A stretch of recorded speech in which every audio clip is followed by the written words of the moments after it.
Les conseils des journalistes, c'est un peu là. Et les conseils de...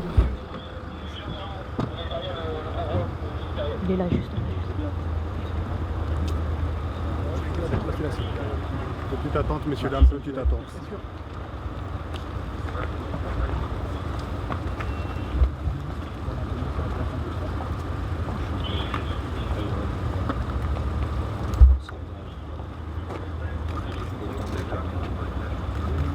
Il est difficile de passer inconnu. Je vais saluer.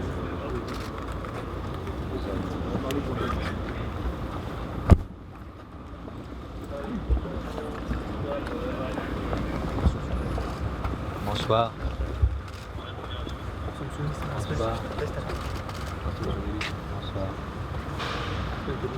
Bonsoir.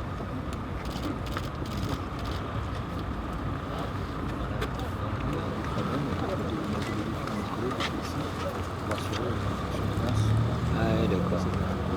Ok. Ah oui, d'accord.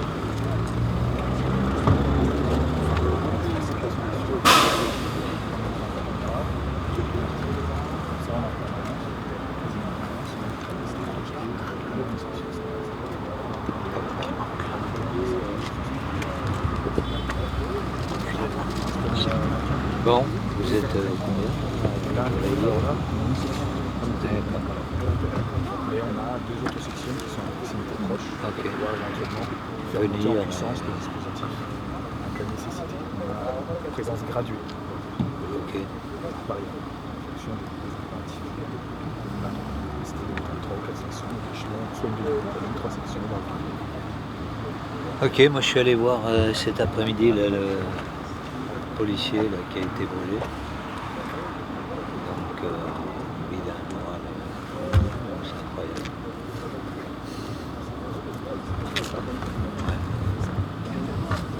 Thomas, Alors qu'il avait son père avec lui, c'est lui qui remontait le moral du père. C'est quelqu'un de très bien. passe de l'oiseau, Extrêmement vite. Ouais. Bon, merci à vous. Hein. C'est bon, c'est nickel. Allez, bonne soirée. Madame la préfète, Monsieur le ministre, bonsoir. bonsoir. Nous sommes un an jour pour jour après que des policiers aient été brûlés ici même à Viry-Châtillon. Quel est le sens de votre présence ce soir auprès des policiers? Je voulais ce soir rendre hommage aux policiers qui s'engagent tous les jours. J'ai rencontré cet après-midi le policier qui avait été très gravement brûlé, qui est aujourd'hui à l'hôpital où il continue à avoir un certain nombre de traitements. Il a un moral absolument extraordinaire. J'ai visité tout à l'heure le commissariat, j'ai vu ses collègues et ils m'ont dit, nous, après ce drame, on a voulu s'engager encore davantage, montrer qu'on ne céderait pas et que par respect pour leurs camarades qui avaient vécu ce drame terrible, on reconquérerait le terrain et on serait effectivement là où on a besoin de nous. Je crois que c'est un bel exemple de courage, de dignité. Et donc, je crois que tous nos concitoyens devraient remercier les policiers, les CRS, les gendarmes qui veillent sur leur sécurité. Ils vous ont demandé des choses concrètes au niveau local? Oui, bien sûr, si vous voulez, je voulais avoir une discussion un peu, on va dire, en petit comité pour parler de leur vie quotidienne. Moi, je sais ce qu'ils demandent.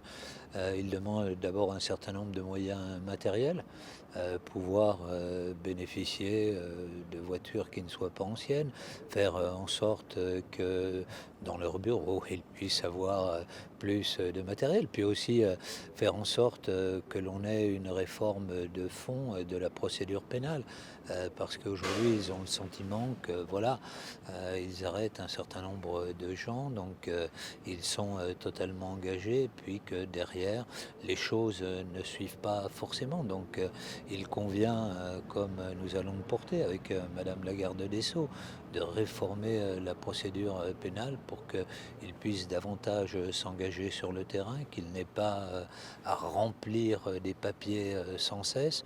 Donc nous allons porter ces réformes-là ensemble. Vous avez tourné avec des brigades anticriminalité ce soir.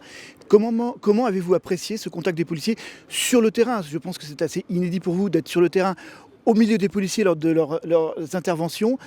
Comment l'avez-vous vécu, monsieur le ministre? Je vous rappelle qu'avant d'être ministre de l'Intérieur, j'ai été maire d'une grande commune et président d'une grande agglomération. Donc, vous avez eu l'occasion? Je connais évidemment toutes les forces de police parce que j'avais quelques cités un peu sensibles et puis tout simplement parce qu'il faut assurer la sécurité quotidienne des habitants. Donc voilà, moi je suis heureux d'être avec eux ce soir. C'est un témoignage par rapport à la police nationale. Je ne savais pas que vous alliez être aussi nombreux ce soir, mais je vois que la presse est toujours bien informée.